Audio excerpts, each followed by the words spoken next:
Hey guys, it's Dr. Sharunya and welcome to NEET Buddy. If you're watching this video on Instagram, do follow us on med.verse, and if you're watching this video on YouTube, do subscribe to our channel NEET Buddy.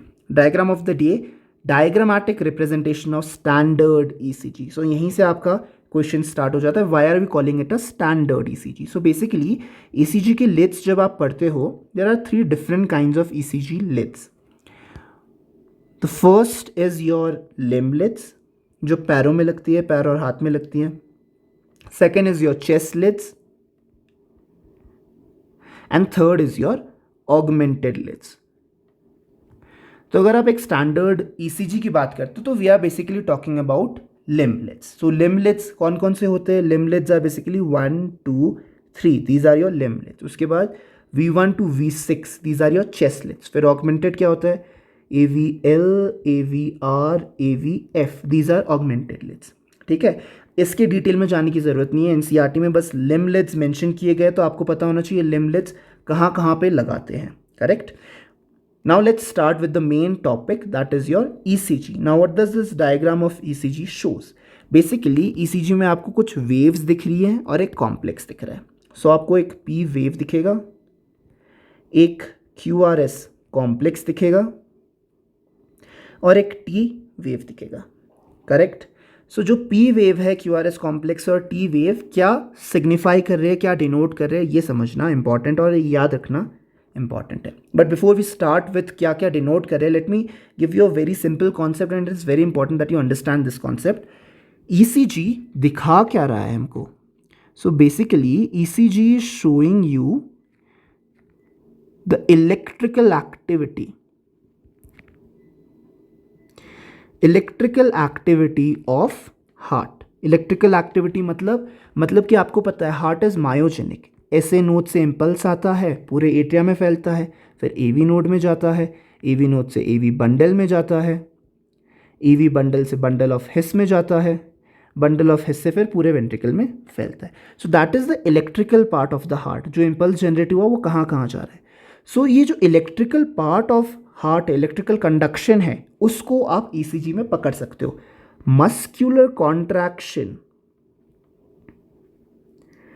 is not shown in ECG. ECG doesn't show the muscular contraction, it just shows the electrical activity of heart. ये चीज़ आपको समझना और याद रखना बहुत ही ज़्यादा ज़रूरी है.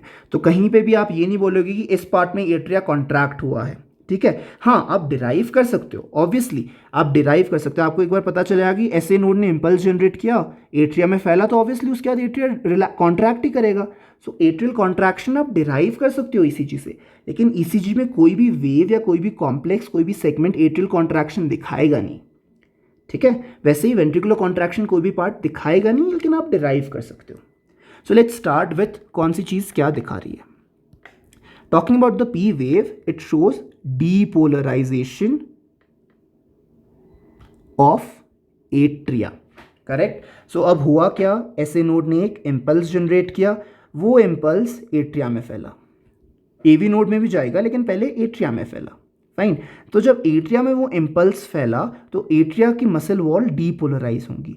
तो जब एट्रिया की मसल्स डीपोलराइज होगी तो वो P वेव बनाएंगी.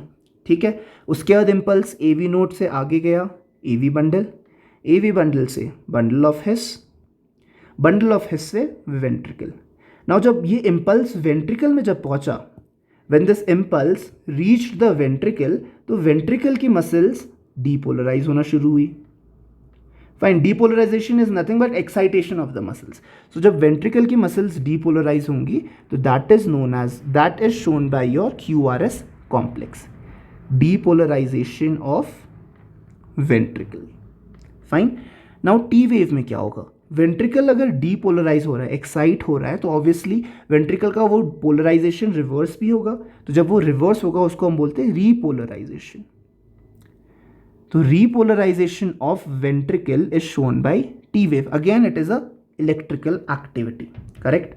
अब इसमें दो तीन चीज़ें आपको डाउट में आएंगी. पहली चीज़ ये होगा कि जब हमें वेंट्रिकुलर रीपोलराइजेशन दिख रहा है तो why is no atrial repolarisation seen? Obviously atria भी तो रीपोलराइज होगा ना. एट्रिया ने जब डीपोलराइज हुआ है, जब एक्साइट हुआ है, तो वो भी रीपोलराइज होगा. तो एट्रियल रीपोलराइजेशन क्यों नहीं दिख रहा है ECG में? सिंपल है. Atrial repolarisation is coinciding with ventricular depolarisation. Coincides मतलब साथ में हो रहा है, coincides with ventricular depolarisation. So now ventricle का आपको पता है मसल मास ज़्यादा है, क्योंकि वेंट्रिकल ने पूरे बॉडी में ब्लड पंप करना है। एट्रिया ने तो सिर्फ कहाँ पे पंप करना है, वेंट्रिकल की तरफ पंप करना है ब्लड, लेकिन वेंट्रिकल ने पूरे बॉडी में पंप करना है, या फिर वेंट्रिकल ने लंग्स की तरफ पंप करना है। सो वेंट्रिकल का muscle mass is more, muscle mass is more than atria. अब ऑब्वियसली जब मसल मास ज़्यादा होगा तो इसमें जो इलेक्ट्रिकल एक्टिविटी हो रही है वो भी ज़्यादा दिखेगी। सो जब इसमें डीपोलराइजेशन हो रहा है तो वो हमको सिग्निफिकेंटली दिखता है, और ये डीपोलराइजेशन आपका मास्क कर रहा है आपके एट्रियल रीपोलराइजेशन को। एट्रियल रीपोलराइजेशन हो रहा है लेकिन ईसीजी में दिखेगा नहीं।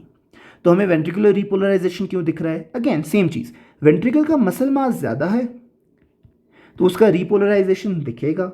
दूसरी चीज़, वेंट्रिकुलर रीपोलराइजेशन के साथ कोई दूसरी इलेक्ट्रिकल एक्टिविटी नहीं है, नो अदर इलेक्ट्रिकल एक्टिविटी। जब कोई और दूसरी इलेक्ट्रिकल एक्टिविटी नहीं है तो इसको मास्क करने के लिए कुछ और नहीं है, इसको ढकने के लिए कोई और एक्टिविटी नहीं है। तो जब कोई और एक्टिविटी नहीं हो रही तो ये रीपोलराइजेशन वेव हमको अच्छे से दिखेगा, no other electrical activity. Correct? So that is your entire ECG.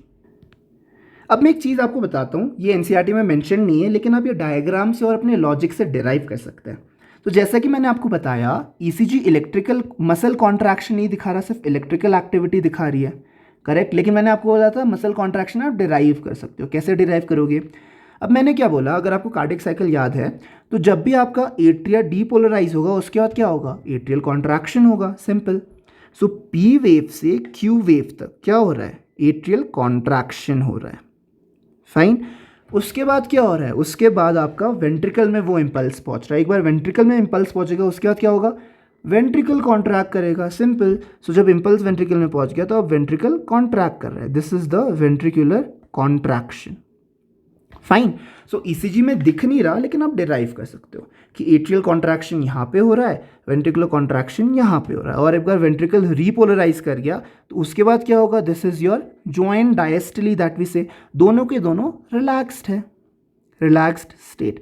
और जब वेंट्रिकल कॉन्ट्रैक्ट कर रहा होता है तब एट्रिया का क्या होता है? एट्रिया इज ऑल्सो रिलैक्स्ड, तो atria is relax. So S wave से till the start of next P wave, ये पी वेव है दोबारा, till the start of next P wave atria is relaxed.